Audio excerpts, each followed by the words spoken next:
Check প্রতারণার অভিযোগে দায়ের করা মামলায় সাকিব আল হাসানের বিরুদ্ধে গ্রেপ্তারি পরোয়ানা জারি করা হয়েছে। আইএফআইসি ব্যাংকের চেক ডিসঅনার মামলায় সাকিব সহ আরো দুইজনের বিরুদ্ধে এই গ্রেপ্তারি পরোয়ানা জারি করে আদালত। হত্যা মামলা সাকিব শিশির দম্পতির ব্যাংক হিসাব তলবের পর এই ঘটনায় অনিশ্চয়তায় পড়ল সাকিবের দেশে আসা। মেহেদী নাইমের রিপোর্ট। কাল দীর্ঘায়ন বোধ হয় একেই বলে, একবার খারাপ সময় এলে তার কাটতে চায় না। সাকিব আল হাসানের বেলাতেও ঘটল এমন ঘটনা। দুর্ভাগ্যের জালে আটকে পড়া সাকিব বের হতে পারছেন না কিছুতেই। এবারে আরো বড় বিপদে পড়ে গেলেন সাকিব। বাংলাদেশ জাতীয় ক্রিকেট দলের সাবেক অধিনায়ক ও সাবেক সংসদ সদস্য সাকিব আল হাসানের বিরুদ্ধে গ্রেপ্তারি পরোয়ানা জারি করেছে আদালত। আইএফআইসি ব্যাংকের চেক ডিসঅনার মামলায় এই গ্রেপ্তারি পরোয়ানা জারি করা হয়। সাকিব ছাড়াও আরো দুইজনের বিরুদ্ধে একই মামলায় গ্রেপ্তারি পরোয়ানা জারি করা হয়েছে। মামলা নথি থেকে জানা যায়, সাকিব সহ 4 আসামির বিরুদ্ধে 4,14,57,000 টাকার চেক ডিসঅনারের মামলাটি করা হয় গেল বছর 15 ডিসেম্বর। 18 জানুয়ারি আসামিদের আদালতে হাজিরা দিতে বলা হয়। শুধু তাই নয়, সাকিবের বিরুদ্ধে অতীতে রয়েছে শেয়ার বাজার কারসাজির অভিযোগও। এই তো কিছুদিন আগে ক্যারিয়ারে প্রথমবারের মতো বোলিং অ্যাকশনে নিষেধাজ্ঞা পান সাকিব। মরার উপর খাড়ার ঘা, লাল সবুজের জার্সিতে ক্রিকেট খেলা তো দূরে থাক, কবে যে আবার দেশে আসবেন নাম্বার 75 সেটাই এখন সবার অজানা। এই মুহূর্তে সাকিব যুক্তরাষ্ট্রে পরিবারের সাথে আছেন। সেখান থেকে এই ঘটনা কিভাবে সামাল দেন সেটাই এখন সবার দেখার অপেক্ষা। মেহেদী নাইম, 71। 8 মাস ধরে দেশের বাইরে সাকিব আল হাসান। এর মধ্যে চেক জালিয়াতির মামলায় জারি হয়েছে গ্রেপ্তারি পরোয়ানা। ব্যবসায়িক কর্মকাণ্ডে আরও সচেতন হওয়া উচিত ছিল সাকিবের, বলছেন সাবেক অধিনায়ক খালিদ মাহমুদ সুজন। দেশের ক্রিকেটারের বর্তমান অবস্থা উঠতি তারকাদের বড় শিক্ষা দেবে। অফ দ্য ফিল্ডে সবাই বুঝে শুনেই পা ফেলবে বিশ্বাস বিপিএল এ ঢাকা ক্যাপিটালসের কোচ সুজনের। চট্টগ্রাম থেকে সৈফুল রূপকের পাঠানো রিপোর্ট। টাফ, খুবই টাফ। আমি কিভাবে রাখছি এটা আল্লাহই জানে, আমিও জানি না আসলে। যেটা বললেন যে ধরেন একটা কেস, হ্যাঁ এখন হয়েছে। বিপদ যেন সাকিবের সঙ্গে ছায়া হয়ে ছুটছে। বিউটিফুল লাইফ যে বিভীষিকায় রূপ নিয়েছে মাস চারেক আগেই কানপুরে বলেছিলেন। শুধু কি রাজনীতির কারণেই? গেল এক যুগে ক্রিকেটের মহাতারকাকে মাটিতে নামিয়েছে, মান সম্মান ধুলোয় মিশিয়েছে তার ব্যবসায়িক কর্মকাণ্ড। কাকড়ার খামার সাকিবকে একদম শেষ করে দিয়েছে। চেক জালিয়াতির মামলায় দেশসেরা ক্রিকেটারের নামে গ্রেফতারি পরোয়ানা জারি। তিনি আরও সজাগ হতে পারতেন বা আপনারও আরও তাকে আইডিয়া দিয়ে আসলে ঠিক পথে রাখতে পারতেন। আন্ডার 18 থাকলে অনেক কিছু বলা যায়, এটা করিস না, এটা ঠিক না, ওইটা করিস না। বড় হয়ে গেলে হয় না, সাকিব তো এটা করতেছিস কেন, এটা তোর উচিত না। কারণ ও বলবে আপনি বুঝেন নাকি আমার কী প্রবলেম। ফট করে যে এই কথাটা বলে আমরা সিনিয়র হিসেবে তো এটাও আমাদের লজ্জার ব্যাপার হবে না, কারণ আসলেও ও তোর ভালোটা বুঝে। ব্যবসা যখন করতে যায় অনেকে হয়তো তার নাম ভাঙিয়ে কাজ করছে, অনেকে হয়তো তাকে পার্টনারশিপ দিবে, বাট ওই আরেকজন পার্টনার কীভাবে ব্যবসাটা রান করছে, এগুলো তো আসলে দিন শেষে নামটা কিন্তু তার নষ্ট হচ্ছে। সাকিব আল হাসান এটা সাকিব বুঝেনি। সাকিব তো একটা ব্র্যান্ড না, Shakib Al Hasan himself is a brand. তো আজকে যদি আমি বলি সাকিব আমি একটা একাডেমি খুলবো, তোর নামটা লাগাই দিই যে সুজন সাকিব ক্রিকেট একাডেমি, তো সাকিবের নামেই তো আমার একাডেমি ভালো চলার কথা, রাইট? সাকিব কিন্তু আসলে কিছুই না। হয়তো একটা আমি বললাম সে থাক তোকে আমি মাসে 2 টাকা দিব, কথা বলছি, উইচ ইজ নাথিং হয়তো ওর জন্য, বাট ও হয়তো বা সুজন ভাইয়ের কারণে রাজি হয়ে যায় ওর নামটা বিক্রি করতে হতো। যেমন হয়তো বা গোল্ডের ব্যাপারে আমি মনে করি সাকিব গোল্ডের ব্যবসা করে আমার মনে হয় না, হয়তো ওর নামটা ইউজ করে ফেলছে অনেকেই, ঠিক না? হয়তো ও মানুষকে বিশ্বাস করছে, এটাও আপনাকে মানতে হবে না। আর আমি যদি সুজন ভাই যদি ওকে ঠকাইতে পারি তো যেও ঠকাইতে পারে। মানে আপনি যদি কাউকে বিশ্বাস করেন তখন সাকিব তো নিশ্চয়ই ওই লোকটার সাথে পরিচয় আছে বলে এই বিশ্বাসে ওর নামটা বিক্রি হয়েছে, কিন্তু ওই লোকের মাথায় কে সেটা তো সাকিব সব সম্পূর্ণ যায় না, এটাই সাকিবের ভুল। শুধু বাংলাদেশে নয়, বিশ্বের নানা প্রান্তেই অলরাউন্ডারের ভক্ত খুঁজে পাওয়া যায়। তরুণদের আইডল, মাঠের সাকিব সবার মনের মণিকোঠায়। ব্যক্তি কিংবা ব্যবসায়িক সাকিবও হতে পারতেন আদর্শ। যত বড় তারকা তত এন্ডোর্সমেন্ট, আসলে বুঝে শুনে আগাতে হবে বা কার সাথে পার্টনারশিপে যাব। অবশ্যই আমার মনে হয় যে প্রত্যেকটা ইন্টারন্যাশনাল ক্রিকেটারের কি একটা ম্যানেজার থাকে, he look after everything, phone calls থেকে আরম্ভ করে সাকিব, মানে ডিসিশনই ওই প্লেয়ারেরই হবে, কিন্তু এই যে ফোন কলগুলো অ্যাটেন্ড করা বা কীভাবে করবে না করছো, আমার মনে হয় প্রত্যেকটা প্লেয়ার এরকম একটা প্রফেশনাল লোককে রাখা উচিত যারা will look after his career, right? যেতে কোন ফাংশনে যাবে, কোন ফাংশনে গেলে তার জন্য ভালো, কোনটাতে গেলে তার ভালো না, এটা অ্যাসেসমেন্ট করার দায়িত্বই। সাকিবের জন্য একটু কষ্ট লাগে এই সময়টাতে, চারদিক থেকে বিপদ আসছে সব দিক দিয়ে। অনেক লাগে, মানে আমার চোখে ওরা সবাই আমার ভাইয়ের মতো না, মানে ছোটোবেলা থেকে ওদেরকে দেখছি, কিন্তু তার 17 বছরের ক্যারিয়ারকে আমরা মিলাইতেছি কেন খামাখাতে? আমার কথাটা সাকিব ভুল করছে, 7 মাসের একটা ভুল করছে, এবং এমপি হিসেবে কিছু করেও বলে আমার মনে হয় নাই। শপথ নেওয়া ছাড়া মনে হয় কিছুই করেনি। তো এখানে আমরা তাকে মাফ করতে পারলাম না, আমরা যে হিসেবে মাফ করতে পারলাম না, কারণ এখন আমাদের সোনার ছেলে যে বাংলাদেশ ক্রিকেটকে এত বড় একটা মর্যাদায় নিয়ে গেছিল, তা বিশ্বের সেরা একটা, তাই এই ছোট একটা বিষয়টাকে আমরা ছাড় দিতেই পারতাম। সাইফুল রূপক, 71, চট্টগ্রাম। ডেভিড মালানের তাণ্ডবে চিটাগং কিংসকে নাস্তানাবুদ করলো তামিম ইকবালের ফরচুন বরিশাল। স্কোরিং ম্যাচে রিপন মন্ডল ও ফাহিম আশরাফ সাগরিকায় ঝরান আগুন। তাদের 3টি করে উইকেটে 121 রানে থামে চিটাগং। বিপরীতে 19 বল আগেই জয় তুলে নেয় ফরচুন বরিশাল। বিস্তারিত পার্থবণিকের রিপোর্টে। উসমান খানের চোটপাট, মিঠুনের ব্যাটে আক্রমণের ছাপ, খালেদের কামব্যাক ম্যাচে জোড়া উইকেট, কোনো কিছুতেই আটকানো গেল না তামিমের বরিশালকে। চিটাগাং কিংস হারের স্বাদ পেল তামিমের ঘরের মাঠে।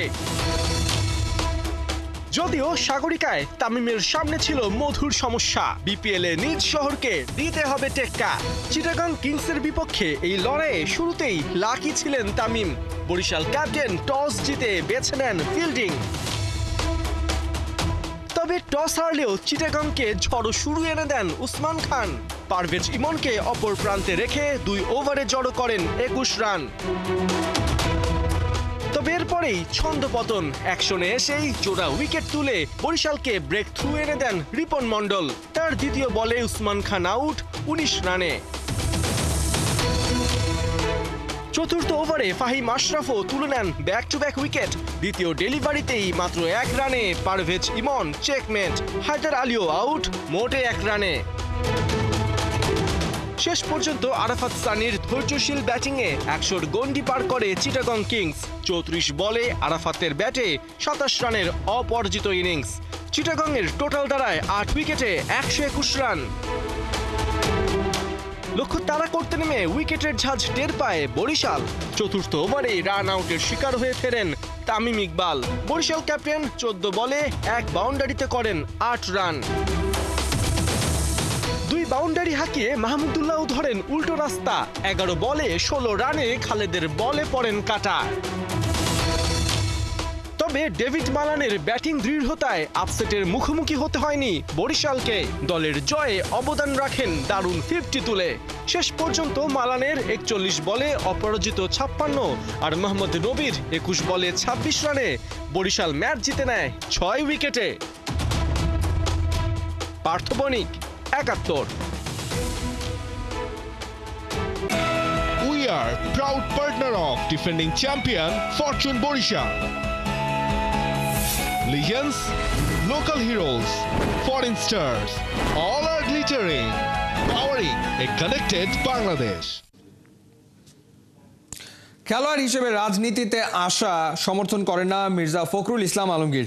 জিয়া ক্রিকেট টুর্নামেন্টের ফাইনাল দেখতে মিরপুরের হোম অফ ক্রিকেটে এসে এমন মন্তব্য করেছেন বিএনপি মহাসচিব। শহীদ জিয়াউর রহমানের জন্মদিনে টুর্নামেন্টের ফাইনালে এসে আরও জানান, দেশের মানুষ ক্রিকেট যতটা ভালোবাসে ঠিক ততটাই শহীদ জিয়াকেও ভালোবাসে। নাইয়ান বিন জসিমের রিপোর্ট। প্রায় 30 বছর পর ক্রিকেট পাড়ায় মির্জা ফখরুল ইসলাম আলমগীর। দীর্ঘদিন পর ক্রিকেটে নেতাকর্মীদের ভালোবাসাও চরমে। বিএনপি মহাসচিব কিছুটা বিড়ম্বনায় প্রচণ্ড ভিড়ের চাপে। অনেকেরই হয়তো অজানা একসময়ের cricket board member Mirza Fakhrul Islam. তৎকালীন Bangladesh cricket control board BCCB, এখন বাংলাদেশ ক্রিকেট বোর্ড। নামের মতো 3 দশকে অনেকখানি বদলে গেছে বাংলাদেশের ক্রিকেটও। লম্বা সময় পর মির্জা ফখরুলের ক্রিকেট মাঠে আসা জিয়া ক্রিকেট টুর্নামেন্টের ফাইনাল দেখতে। আমার ঠিক ইয়ারটা মনে নেই, সম্ভবত 91 সালে আমি বোর্ডের মেম্বার হয়েছিলাম এবং সেই টার্মটা ছিলাম বোর্ডের মেম্বার হিসেবে। বাংলাদেশের মানুষ যেমন ক্রিকেটকে ভালোবাসে, একই সঙ্গে মুক্তিযুদ্ধের ঘোষক বীর মুক্তিযোদ্ধা শহীদ জিয়া রহমানকেও একইভাবে তারা ভালোবাসে। রাজনীতিবিদ হিসেবে খেলার মাঠে আসলেও রাজনীতি আর খেলা দুই ইস্যুতেই প্রশ্নের উত্তর দিতে হলো মির্জা ফখরুল ইসলাম আলমগীরকে। খেলার মাঠ থেকেই রাজনীতির মাঠে এসে বিতর্কিত হতে হয়েছে দেশের ক্রিকেটের সবচেয়ে বড় দুই সুপারস্টার সাকিব মাশরাফিকে। ক্রীড়াবিদদের রাজনীতিতে আসা নিয়ে মির্জা ফখরুল নিজের মত জানালেন হোম অফ ক্রিকেটে এসে। ব্যক্তিগতভাবে মনে করি যে খেলাধুলার সঙ্গে রাজনীতির কোনো সম্পর্ক থাকা উচিত নয়, এবং যেটা চলমান অবস্থাতেও নয়, এবং ভবিষ্যতে যারা খেলা ছেড়ে দেবেন তারা রাজনীতি যেতেই পারেন, এটা তাদের অধিকার। তবে এটা ব্যক্তিগত ব্যাপার আমি মনে করি, এবং এই অধিকার মানুষের সকলেরই থাকা উচিত, গণতান্ত্রিক অধিকার। অলরাউন্ডার সাকিবের দেশে আসতে না পারা মামলা পুরনো ইস্যু, এবার গ্রেফতারি পরোয়ানাও জারি হয়েছে সাকিবের নামে। ক্রিকেট পাড়ায় এসে সাকিবের প্রশ্নে অবশ্য দখলআন্দাজি করলেন না বিএনপি মহাসচিব। আমি এই বিষয়ে ঠিক মন্তব্য করতে চাই না, কারণ এটা আমার সাবজেক্ট নয়। দারুণ আয়োজনে ২০ দল নিয়ে প্রায় ২.৫ মাসের জিয়া ক্রিকেট টুর্নামেন্টের পর্দা নেমেছে। ফাইনালে মুখোমুখি হয় সিলেট আর রংপুর বিভাগ। নাহিয়ান বিন জসিম, ৭১। মেয়েদের অনূর্ধ্ব ১৯ টি-20 বিশ্বকাপের গ্রুপ পর্বের ভাইটাল ম্যাচে বাংলাদেশের প্রতিপক্ষ অস্ট্রেলিয়া। ওদের সাথে জিতলেই নিশ্চিত হয়ে যাবে পরের পর্বে খেলা। কাজটা কঠিন তবে অসাধ্য নয়। মালয়েশিয়াতে অস্ট্রেলিয়া বাংলাদেশ ম্যাচ শুরু হবে সোমবার সকাল ৮:৩০টায়। অর্ণবাপী রিপোর্ট। ব্যাটিং বোলিং ফিল্ডিংয়ে ব্যালেন্সড একটা দল, দারুণ তাদের সুত্তাল ছন্দ। বাংলার ১৯ না পেরোনো মেয়েরা মাঠের খেলায় তুলেছে গর্জন, ছিনিয়ে আনতে অর্জন। বিশ্বকাপের মঞ্চে সিরিয়াস থাকে ওরা প্রতিটা মুহূর্ত, দারুণ পারফরমেন্সে অঘটন ঘটিয়ে দেয় লক্ষ্য। টুর্নামেন্টের প্রথম ম্যাচে বাংলার বাঘিনীদের সামনে পাত্তাই পায়নি নেপালিরা। ওরা ম্যাচটা হেরেছে ৫ উইকেটে। বিশ্বকাপে দারুণ শুরু লাল সবুজদের, লক্ষ্য ধারাবাহিকতা ধরে রাখা। গ্রুপ পর্বের দ্বিতীয় ম্যাচে চোখ রাঙানি দিচ্ছে অস্ট্রেলিয়া। নামে ভারে, শক্তি সামর্থ্যে এগিয়ে ওরা। মেয়েদের ক্রিকেটে অর্জনের পাল্লাটাও বেশ ভারী অজিদের। তবে এটা অনূর্ধ্ব ১৯ বিশ্বকাপ, ঘটতে পারে অনেক কিছু। ম্যাচ ডের পারফরমেন্স বদলে দিতে পারে সব হিসাব নিকাশ। সেই সামর্থ্য আছে সুমাইয়া আক্তারের দলের। টি-20 বিশ্বকাপের প্রস্তুতি ম্যাচে হারিয়েছে শ্রীলঙ্কাকে। দ্বিতীয় প্রস্তুতি ম্যাচে আরও বড় চমক, হারিয়ে দিয়েছে গেল বিশ্বকাপের রানার্স আপ ইংল্যান্ডকে। ইংলিশদের বিপক্ষে মেয়েদের যে কোনো পর্যায়ের ক্রিকেটে সেটাই বাংলাদেশের প্রথম জয়। গেল মাসে মেয়েদের অনূর্ধ্ব ১৯ এশিয়া কাপে রানার্স আপ হয়েছে বাংলাদেশ। বিশ্বকাপে লড়ছে বড় স্বপ্ন নিয়ে। ডি গ্রুপে নেপালকে হারিয়েছে আগেই। স্কটল্যান্ডের সাথে জয় তুলে নেবে সেই প্রত্যাশা করাই যায়। গ্রুপে সবথেকে কঠিন প্রতিপক্ষ অস্ট্রেলিয়া। ওরা নিজেদের প্রথম ম্যাচে স্কটল্যান্ডকে হারিয়েছে ৯ উইকেটে। সুপার 6-এ জায়গা পাকা করতে দুই দলের জন্যই ম্যাচটা ভাইটাল। অস্ট্রেলিয়ার মেয়েদের সাথে জয় তুলে নেওয়ার কাজটা কঠিন, তবে অসাধ্য নয় বাঘিনীদের জন্য। ব্যাটিং, বোলিং, ফিল্ডিং ৩ ডিপার্টমেন্টেই লড়তে হবে সেরাটা দিয়ে, তবেই অজিরা হবে ঘায়েল। অর্ণবাপী, ৭১। এশিয়ার সেরা হতে বাংলাদেশের ৩-৪টা হামজা দরকার। লাল সবুজ জার্সিতে বিগেস্ট ইনক্লুড হামজা চৌধুরীকে নিয়ে প্রথমবারের মতো কথা বললেন বাংলার দামাল ক্যাপ্টেন জামাল। নিজের পুরনো রূপে ফিরতে এই সময়টায় ডেনমার্কে একটি ক্লাবে অনুশীলন করেছেন বাংলার পোস্টার বয়। আবাহনীর হয়ে খেলা হয়নি বিপিএলে, কোন ক্লাবের হয়ে খেলবেন জানাবেন দিন দশেকের মধ্যে। মেহেদী নাইমের রিপোর্ট। ডেনমার্ক থেকে জামাল ভুঁইয়া, ফিনল্যান্ড থেকে তারিক কাজী আর ইংল্যান্ড থেকে হামজা চৌধুরী। এমন বাংলাদেশের স্বপ্নই যে দেখেছিল বাংলাদেশ। দেশি প্রবাসী ফুটবলারদের সংমিশ্রণে চাঙ্গা হবে, আবারও চায়ের কাপে ঝড় তুলবে দেশের ফুটবলটা। বাংলাদেশি পেশাদার ফুটবল খেলা শুরু করার পর এবারই প্রথম কোনো ক্লাবের হয়ে মাঠে নামেননি বাংলার দামাল ক্যাপ্টেন জামাল। দেশে ফিরে প্রথমবারের মতো কথা বললেন দক্ষিণ এশিয়ার বিগেস্ট ইনক্লুড হামজা চৌধুরীকে নিয়ে। এটা বাংলাদেশের জন্য একটা বিশাল বড় জিনিস, কারণ উনি সবচেয়ে হাইয়েস্ট লেভেল খেলতেছে, প্রিমিয়ার লিগে খেলতেছে। সো হামজা আরও ৩-৪টা থাকলে তাহলে দেশের জন্য ভালো না? সো হামজা আসলে এটা একটা সবার জন্য ভালো। বসে থাকেননি জামাল, সাম্প্রতিক ফর্ম ভালো যাচ্ছে না, তাই ডেনমার্কে একটি ক্লাবের হয়ে অনুশীলনে নিজের পুরনো ছন্দে ফিরতে চেয়েছেন। আমি ডেনমার্কে ছিলাম এতদিন, ওইখানে আমি একটা লোকাল ক্লাবের সাথে ছিলাম। সো ওইখানে প্র্যাকটিস করছি, ওইখানে খেলছি। ঢাকা আবাহনী শেষ মুহূর্তে পারিশ্রমিক কমানোয় জামাল খেলতে রাজি হননি। পরবর্তীতে বাফুফের কাছে আবেদনও করেছিলেন। সে আবেদনের এখনও সুরাহা হয়নি। তবে দিন দশেকের মধ্যেই নাকি জানা যাবে জামালের গন্তব্য। এটা আমি কনফার্ম করবেন নেক্সট উইদিন 10 ডেজ। না, যেটা হয়েছে আবাহনীর সাথে এটা হয়ে গেছে, এটা আমি কিছু করতে পারবো না।